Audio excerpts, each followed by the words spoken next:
So that was just a B-flat blues. I improvised a couple choruses of a B-flat blues in more of a jazz style. Now, you might have heard some chord changes that sounded, whoa, that's kind of out there. So I was using some substitute chord changes. I usually will begin, when I'm going to do things like that, I'll usually begin inside with something with a blues type phrase to set up the feel of it, the vibe. You don't want to come in and start playing all these sub changes and things like that. You want to start with the blues and then come back to the blues. I came back to the blues at the end, but in the middle there, I played a few different substitute chord changes. How I like to think of it is that I build these chord substitutions. One of the first things I did, this sus thing, and then in the fourth bar, I played a tritone substitute that's leading me back into the 4 chord. I played, so I'm playing, so it'd be like, I'll play along, watch.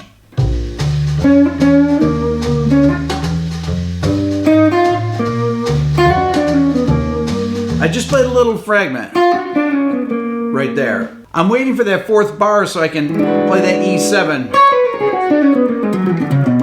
I'm thinking of it would be like B flat altered. Or E mixed sharp 11. Over it. So listen again.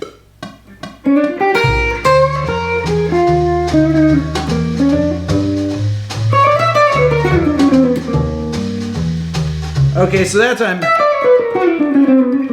and I landed on the 5th of the E flat 7 chord. Let me do it again.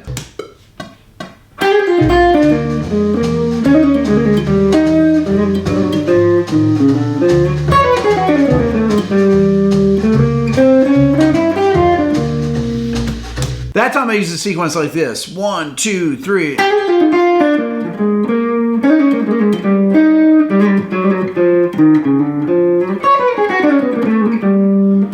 And landed on the 3rd of the E flat 7 chord. I actually resolved to the 3rd on the 2nd beat. It was a little delayed resolution. I was going to land on those strong notes of the chord, the 3rd, the 5th, the flat 7 of the 4 chord. It really makes it sound like you know where you're going. Okay, so bar 4 is important because that's the tension chord that we use to resolve into bar 5. A blues is really any tune that goes to the 4 chord in the 5th bar. But that resolution, whether I use that tritone sub or I think of it as B flat 7 altered, so I can think. I could go. That would be the tritone sub, but putting the 2 chord before this 5 chord, and then down to the 4 chord. The next important part is actually getting back to the 1 chord, and I do that by using an E diminished chord as a passing chord. You can use E diminished, you could use E flat minor to A flat 7. Those are really important things to hit. Let me start on bar 3 again and show you that bar 3, 4, 5, 6, and then back to 7 where we return to the tonic chord.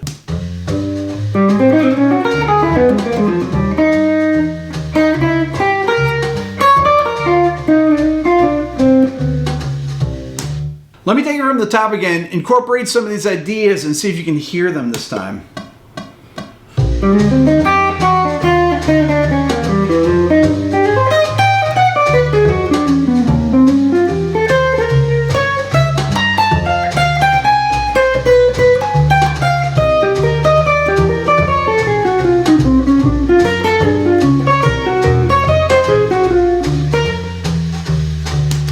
first bar, I played a 2-5-1. I thought, I add an extra chord.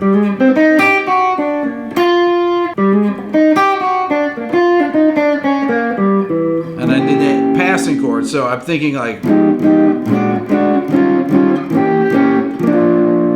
that's the first 2 bars leading in back to the 3rd bar, so.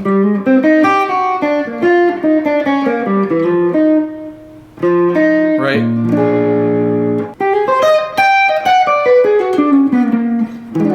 Then I use that tritone sub there to get to the 5th bar, the 4th chord in the 5th bar. On the E diminished chord.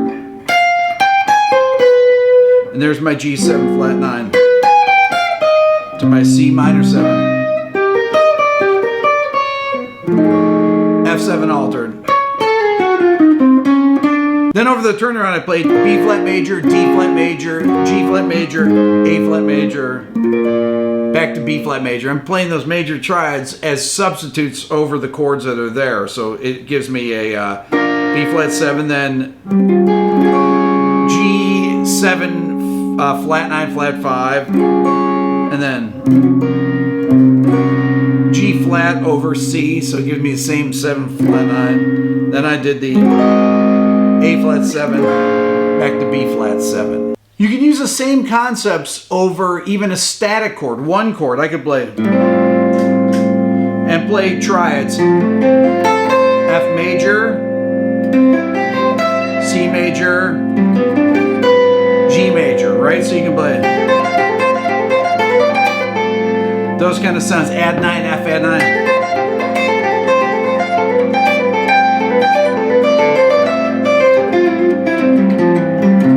C sus4.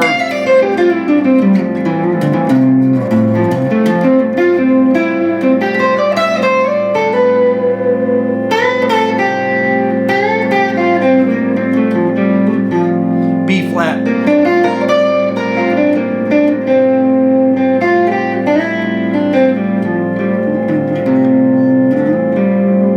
Check these things out.